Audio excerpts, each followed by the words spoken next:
Hey guys, welcome back to our channel. तो Atal Bihari Vajpayee medical university का counselling अभी तक कंप्लीट नहीं हुआ है। तो जिनका काउंसलिंग हो गया उनको अब क्या करना है मैं आपको ये बताऊंगा इस वीडियो में। और साथ में ये बताऊंगा काउंसलिंग के बाद का प्रोसेस क्या क्या होता है, ठीक है। और फाइनली ये बताऊंगा कि एडमिशन फाइनली कब तक होने वाली है। और हाँ, जिनका काउंसलिंग नहीं हुआ, जिनका कम मार्क्स आए हैं, उनको क्या करना है साथ में ये भी आपको पता चलेगा। तो वीडियो को शुरू से एंड तक देखिएगा। पसंद आए तो लाइक कीजिएगा और चैनल को सब्सक्राइब जरूर कर लीजिएगा। चलिए शुरू करते हैं आज का वीडियो। तो आपको पता होगा काउंसलिंग का जो डेट है वो एक्सटेंड हो चुकी है, वो आपका कर दिया गया 5 जैन तक, ठीक है। और ऐसा क्यों हो रहा है?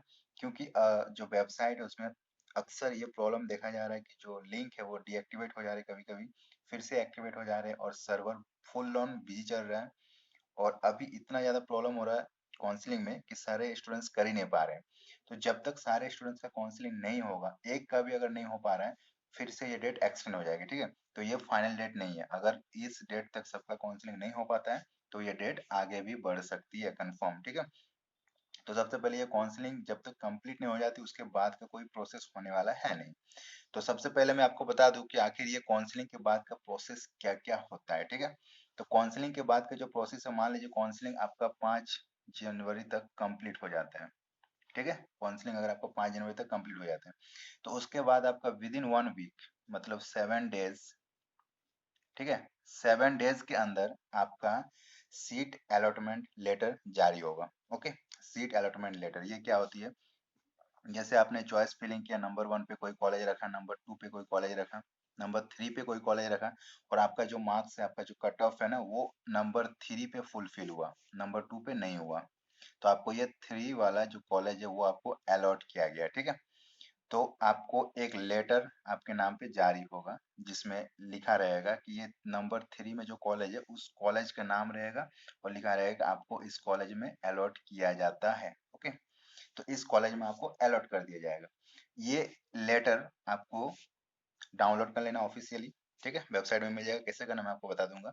और इसके बाद इस लेटर, जिसको सीट अलॉटमेंट लेटर बोला जा रहा है, इसको लेके आपको कराना है डॉक्यूमेंट वेरिफिकेशन। डॉक्यूमेंट वेरिफिकेशन कैसे होती है मैं आपको बताऊंगा, ठीक है। तो डॉक्यूमेंट वेरिफिकेशन जो होगा वो 7 डेज के बाद आपका फिर से एक नोटिस आएगा कि आपका डॉक्यूमेंट वेरिफिकेशन इस डेट को होने वाला है। उस डेट में आपको जाके जो ऑफिशियल आपका डिपार्टमेंट है वहां जाके आपको ये काउंसलिंग के बाद का जो डॉक्यूमेंट वेरिफिकेशन है वो प्रोसेस करनी है। उसमें क्या करना है, तो ये जो सीट अलॉटमेंट लेटर है इसको आपको लेना है, और इसके साथ कुछ डॉक्यूमेंट्स चाहिए, वो भी आपको लेना है। मैंने ऑलरेडी बता दिया वीडियो के माध्यम से क्या क्या डॉक्यूमेंट्स लगेगी, अगर आपने नहीं देखा है तो डिस्क्रिप्शन चेक कीजिए। तो वहां पे आपको सारे डॉक्यूमेंट्स को लेकर और ये सीट अलॉटमेंट लेटर को लेकर ओरिजिनल और एक कॉपी, फोटो कॉपी भी आप साथ में लेकर सेल्फ अटेस्टेड करके आपको जाना है और वहां पे डॉक्यूमेंट वेरिफिकेशन करना है, ठीक है। ये प्रोसेस आपका चलने वाली है 2 to 3 डेज, ठीक है। 2-3 डेज में आपका ये डॉक्यूमेंट वेरिफिकेशन हो जाएगा। मतलब आपका डॉक्यूमेंट वेरिफिकेशन, मान लीजिए इस 5 को काउंसलिंग हो जाती कंप्लीट, तो आपका 12 10 से 12 के बीच में डॉक्यूमेंट वेरिफिकेशन का डेट आ जाएगा, और इसी बीच डीवीवी हो ही जाएगी, ठीक है। मान लीजिए 12 तक आपका डीवी हो गया, मैं आपको एज्यूम कर रहा, अगर ये इस तक काउंसलिंग हो जाती है तो अगर डेट बढ़ती है तो ये भी बढ़ेगी। तो 12 तक आपका डीवी हो जाएगा। 12 तक डीवी होने के बाद फिर आपको क्या करना है, आपका फाइनली एक एडमिशन प्रोसेस करवानी है, ठीक है। और एडमिशन प्रोसेस आपको पता होगा कैसे करना है। तो जो आपका फी स्ट्रक्चर आपको पता होगा, हर एक कॉलेज का फी स्ट्रक्चर होता है। जैसे आपको कोई कॉलेज अलॉट होगा तो उस कॉलेज का फी स्ट्रक्चर आपको कॉलेज में जाके पता चलेगा, या फिर आप वेबसाइट में उनके जाके देख सकते हो। तो फर्स्ट ईयर जो एडमिशन फी है और 1 ईयर की जो भी आपका ट्यूशन फी वगैरह जो भी होगा वो काउंट करके, मान लीजिए आपका जो भी अमाउंट बनती है, मान लीजिए 10,000 बनी, ठीक है, ये सपोज मैं कर रहा हूँ 10,000 बनी, तो आपका जो काउंसलिंग के वक्त 5,000 जमा है वो आपको डिडक्ट कर दिए जाएंगे, और आपको 5,000 एक्स्ट्रा लेके कॉलेज जाना है, ठीक है। 5,000 एक्स्ट्रा लेके कॉलेज जाना है और ये आपको जमा करनी पड़ेगी, ठीक है। और एक आपका एडमिशन जो सीट अलॉटमेंट लेटर है उसमें आपका डीवी का भी एक सर्टिफाइड रहेगा, वो लेटर जाके जमा करनी है, तो आपका एडमिशन हो जाएगा। और ये कब होगी, जब डीवी वगैरह सब कंप्लीट हो जाएगा उसके बाद एडमिशन होगा। और इन केस अगर आप इसमें एडमिशन नहीं लेना चाहते हो तो आप क्या करोगे, ठीक है। तो भी आप कॉलेज जाओगे, जो आपको डेट मेंशन किया जाएगा, आपको जैसे डीवी का एक डेट होता है वैसे एडमिशन का भी एक डेट होगा। मान लीजिए 15 जैन टू 20 जैन आपको अलॉट किया गया, इस बीच आपको एडमिशन लेना है, ठीक है। एडमिशन का भी एक फिक्स डेट रहेगा, ऐसा नहीं कि मन मर्जी जब जाओ आप एडमिशन ले सकते हो, ऐसा नहीं है। मान लीजिए सपोज 15 टू 20 जैन तक आपको एडमिशन लेने का डेट दिया गया, तो आप इस बीच आपको कॉलेज जरूर जाना है। 20 से पहले या फिर 20 तक आपको कॉलेज जरूर जाना है, चाहे आप एडमिशन लो या ना लो, ठीक है। अगर मान लीजिए आपको एडमिशन नहीं लेना तो आप क्या करोगे, तो भी आप कॉलेज जाओगे, वहां पे जाकर अपग्रेडेशन कर दोगे, ठीक है। अपग्रेडेशन करने पे आप क्या होगा, सेकंड काउंसलिंग के लिए काउंट कर दिए जाओगे, क्योंकि आपको मान लीजिए कॉलेज पसंद नहीं है, तो फिर आप सेकंड काउंसलिंग के लिए काउंट करोगे। और सेकंड काउंसलिंग में फिर से आपका जो सीट अलॉटमेंट है फिर से बनेगा, फिर से डीवी होगा, फिर से एडमिशन होगा, सब कुछ अगेन होगा। लेकिन उसमें जो आपका 5,000 आपने जो जमा किया वो आपका यूज हो जाएगा, रीयूज हो जाएगा, ठीक है। और अगर ये अपग्रेडेशन नहीं करते हो तो ये जो 5,000 है वो आपका जब्त कर लिए जाएंगे कॉलेज के थ्रू, क्योंकि काउंसलिंग के बाद ये जो 5,000 है ना ये कॉलेज भेज दिए जाते हैं। ये काउंसलिंग वाले नहीं रखते, कॉलेज भेज दिए जाते हैं। और अगर आप एडमिशन लोगे तो और 5,000 दे के एडमिशन ले सकते हो। अगर एडमिशन नहीं लेना है तो आप अपग्रेडेशन करो, वो 5,000 आपका फिर से ये काउंसलिंग वाले को भेज देगा, और काउंसलिंग में फिर से आपको सीट मिलेगी। तो ये प्रोसेस होता है। तो मेक श्योर कीजिए जो भी आपको एडमिशन डेट मिले उस डेट तक आप कॉलेज जरूर जाना, यूनिवर्सिटी जरूर जाना, चाहे आपको एडमिशन लेना हो या नहीं लेना हो, ठीक है। तो इसी तरह से आपका रोटेशन होगा।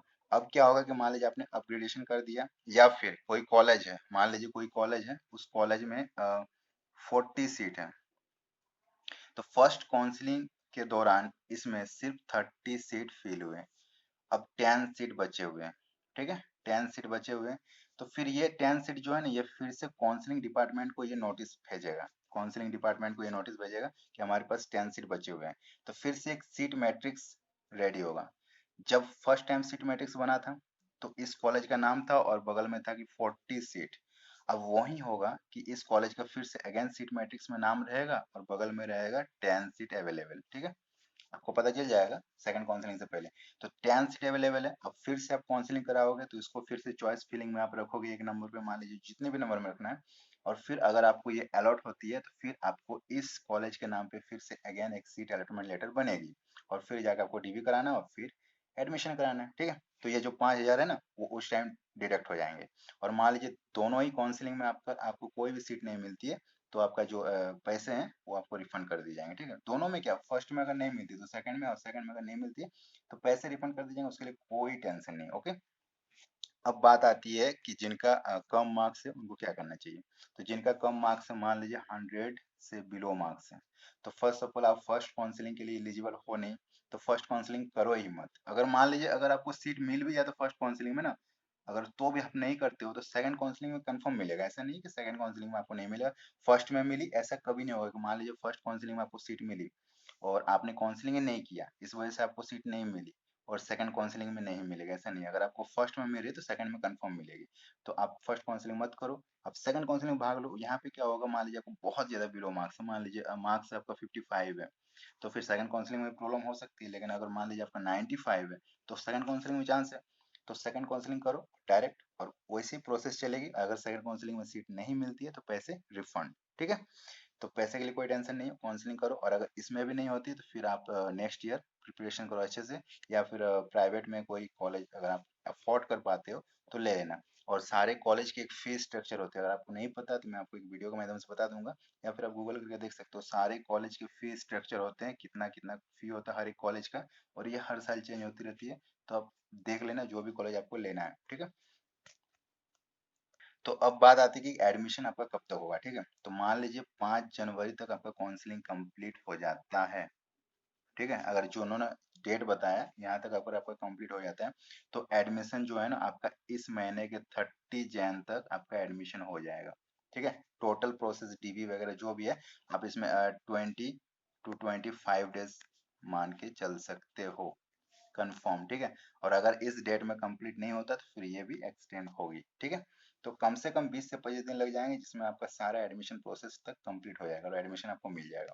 इसके लिए कोई टेंशन नहीं। और जब तक आपका क्लास स्टार्ट हो जाएगा उसके बाद भी काउंसलिंग चलती रहेगी सेकंड, और उसके बाद उसका भी एडमिशन चलेगा, और फिर वो बाद में भी एंटर कर सकते हैं, या फिर शायद दोनों काउंसलिंग कराने के बाद एक साथ कॉलेज स्टार्ट हो। अभी आपको पता ही चल रहा है कि सिचुएशन और भी खराब हो रही है, तो शायद जो कॉलेज है ना वो अभी आपका बाद में स्टार्ट होगा, अभी जब तक सारा एडमिशन ना हो जाए, ठीक है।